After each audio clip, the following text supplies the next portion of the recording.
On December 9, 2022, we visited Al-Araqib, a Bedouin township which had been demolished more than 200 times since 2010.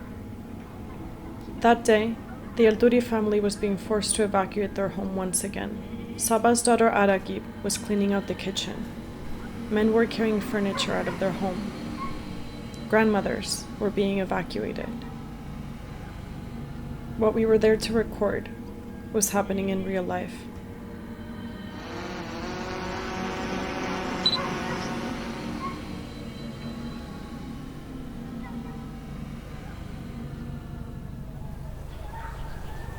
لل 2014 وهم بيهجروا فينا من منطقتنا اللي كنا عايشين فيها لسياج المقبرة أو بنا أو قاعدين في سجن.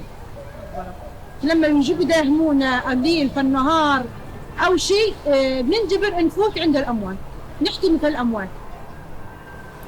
Although journalists, documentarians, and activists had previously visited and recorded stories of Al-Araqib's residents time and time again, on December 9, 2022, their home was still under threat. Sometimes the process of telling a story can tell us more than the story itself. It was very hard for me to see how normal it became for the people. Like, how come that the house, which is the most safe place for a human to be at, like the man when he dig the cave, he did it to feel safe, not to feel luxury. And they don't feel even safe in their house. So what is a house? Like, what is it for them? It was very hard for me.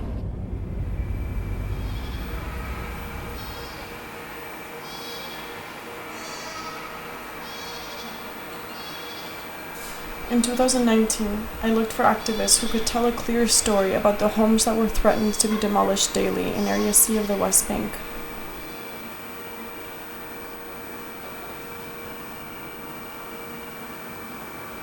Instead, what I found were multiple realities which could not be summarized into one clear story of home.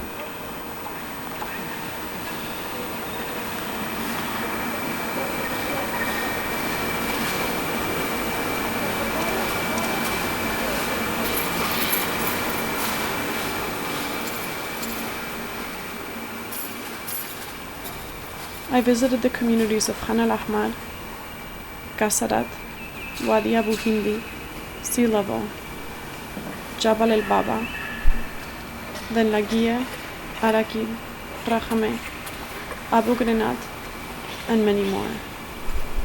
Everywhere I went, I heard stories about a home that was threatened.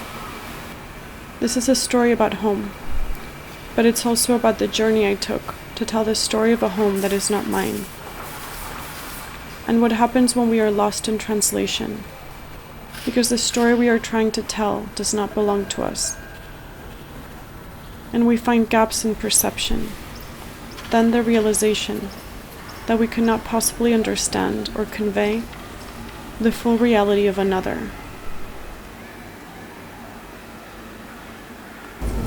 This is a story about home and what happens when it is threatened, but it's also a story about nature and what happens when the natural environment is co-opted, stretched, and bent to fit the colonial imaginary. As Edward Said once wrote, none of us is outside or beyond geography. None of us is completely free from the struggle over geography. That struggle is not only about soldiers and cannons, but also about ideas, about forms, about images and imaginings. All that is left of this journey are fragments. Fragments of spaces, memories of lost homes, and visions of a transformed landscape. Countless words recorded, which cannot possibly be translated, to convey the multiple realities that exist in this place.